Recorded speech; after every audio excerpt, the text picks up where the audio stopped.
Hello guys नमस्कार। आज बुधवार आज आम बनैबा इलिशी शुखुआ पतुआ जेटा आम मयूरभंज स्टाइल आ मयूरभंज रे बहुत फेमस। तो सर्वप्रथम आम पैन बसईदे तेल देदेले तेल गरम हो गला नहीं इलिशी शुखुआ देखु ताकू धोईकी सफा करके रखी देदवा तेल टिके हल्का भाजीदवा ना आइंस गंध कर टेस्ट लगे।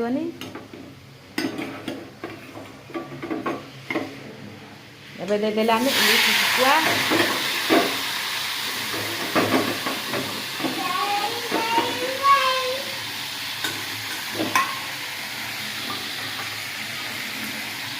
हल्का भाजवा बेसी टाइट करवानी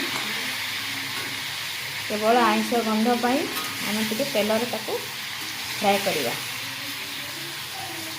एबे हो गला एबे आम आलू देदवा आलू को मुझे छड़ेकी चपा छड़ेकी छोट छोट करके रखी।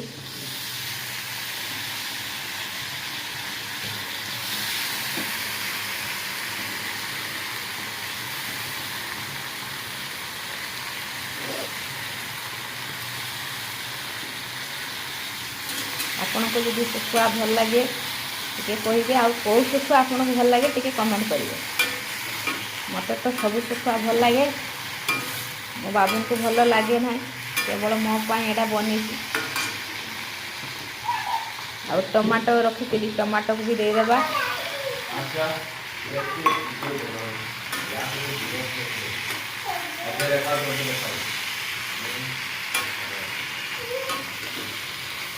टमाटो दे सारा पर देदेबा बटा मसला जीरा सुखिला लंका सरिष अदा एवं पियाज को मैं ग्राइंडिंग कर देदेबा आउ लुण हल्दी या पर देदेबा।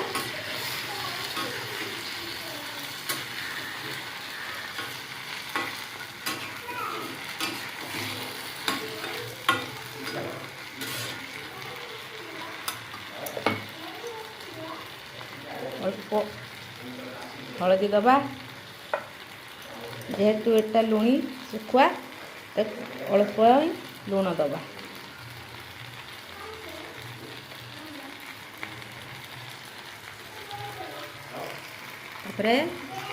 पानी किसी देदबा